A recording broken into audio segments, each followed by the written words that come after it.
T20 world cup का final बारिश से मुतासर होने का खदशा। ऑस्ट्रेलियावी महकमा मौसमियात ने इतवार को मेलबर्न में मूसलाधार बारिश की पेशगोई कर दी।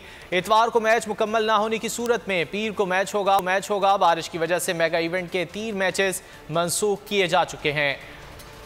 ऑस्ट्रेलियावी महकमा मौसमियात के मुताबिक मेलबर्न में इतवार को तेज़ बारिश की तवक्को है, जिससे ICC T20 वर्ल्ड कप का फाइनल बुरी तरह से मुतासर होने का खदशा है। इवेंट रूल्स के मुताबिक फाइनल के लिए रिजर्व डे रखा गया है, जिसके तहत इतवार को मैच नामुकम्मल रहने की सूरत में 14 नवंबर को मुकम्मल कराया जाएगा। इतवार को दोनों टीमों की इनिंग्स में अगर 10-10 ओवर्स पूरे ना हुए तो ही मैच पीर को शिफ्ट किया जाएगा। मैच पूरा ना होने की सूरत में दोनों टीमों को मुश्तरका चैंपियन करार दिया जाएगा। बारिश की वजह से T20 वर्ल्ड कप के 3 मैचेस मनसूख किए जा चुके हैं। ऑस्ट्रेलिया का मौसम आखिरी लम्हात में तब्दील हो जाने के लिए मशहूर है। गुज़िश्ता माह में पाक भारत मैच में बारिश की पेशगोई की गई थी, लेकिन मुकाबले में मौसम की कोई मदाखलत नहीं हुई थी।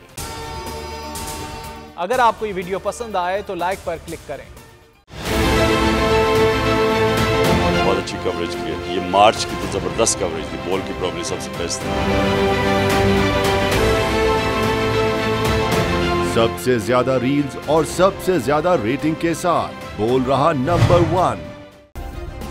सब्सक्राइब करें और बेल दबाएं ताकि कोई खबर रह न जाए।